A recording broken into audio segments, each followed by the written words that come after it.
When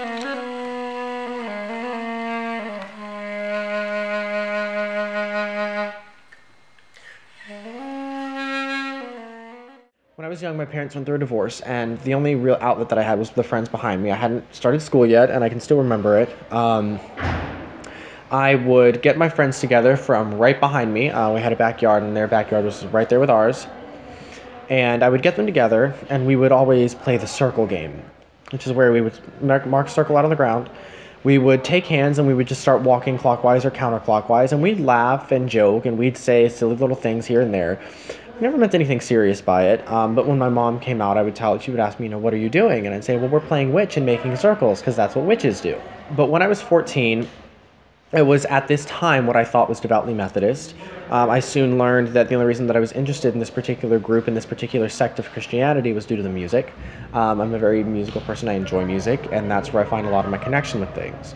So I kind of came to realize that I hadn't found any connection with Christianity, and I'm certainly happy for those people who do, but I was never able to find that. I converted to Wicca at that time. As I spent time in this, I tried to connect with this. I tried to, familiarize myself with these figures, these deities of this form, of this craft. Never did. Never felt any kind of connection. Never felt any closeness. So at 18, I said, screw it. I'm dropping the pretenses, and I dropped the things that I didn't enjoy. The circle casting of Wicca, the ceremonial aspects, even the deities. And focus particularly on witchcraft as a practice, because predominantly that's what it is. It's a spirituality with very deep roots, but at surface level, it can just be a practice. So started focusing on this, and I come to find out that there's actually already a form of witchcraft that exists in this manner, and it's called early modern witchcraft. And this is witchcraft which is taken from historical sources, academic sources, archaeology, ethnology, anthropology, things like that. It's very academic in its studying, but then very mystic in its incorporation of those historical aspects. So I've kind of been working in witchcraft since I was 14, obviously, but more particularly, again, since I was about 18, 19 when I really started dropping those pretenses. And it's very individualized. This isn't, a one-and-done practice. There are so many different ways of doing this stuff that, you can ask 5 different people who practice witchcraft how to do one thing, and you're likely to get 10 different answers. Personally, I prefer more firework. I enjoy fire. I enjoy the idea of it just destroying everything and creating everything. The whole fires of creation is an enjoyable concept for me. So usually when I'm doing a ritual, and ritual is of course very different from any word. I'm not going to say the M word because I really hate it, but you get the idea. If I'm doing a ritual, I will usually have a fire in the center, usually something small, nothing too big.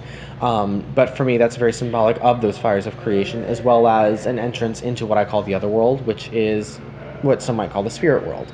If I have an offering, I'll throw it into the fire. That way the spirits who are present know that's theirs. Otherwise, I'll bury an offering. I love my tarot cards. Love reading cards. It's great. It's nothing quite like reading a deck of cards for someone and seeing them freak out because you're telling them their life story. And, even if you don't believe in it, it's interesting to see happen because it's just a fun novelty. It's a cultural thing. So I work in a shop called Scarlet Cove downtown. Initially, I was just going to read cards in there, but they realized that I know the product, I know what they're using, I know, how to use the stuff. So they decided they wanted to go ahead and hire me on. It is a metaphysical shop. There are things like gemstones, necklaces. We have a couple of spirit boards in there for the more adventurous. And Scarlet Cove has been really nice. The proprietor of the place has openly told us she wants to build a website for Scarlet Cove and make a donation section for Pantheon. Pantheon was something that I was really invested in from the beginning. I realized when looking at Flagler College that there was no pagan student association.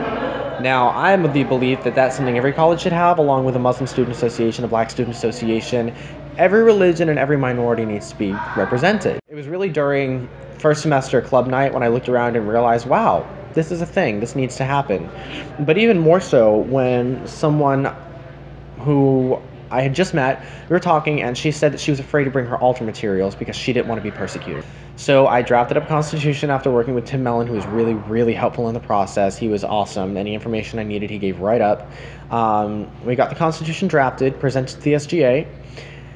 They approved us, and, well, then the president's cabinet decided they didn't like the word pagan because the initial name was going to be the Flagler College Pagan Advocacy Club.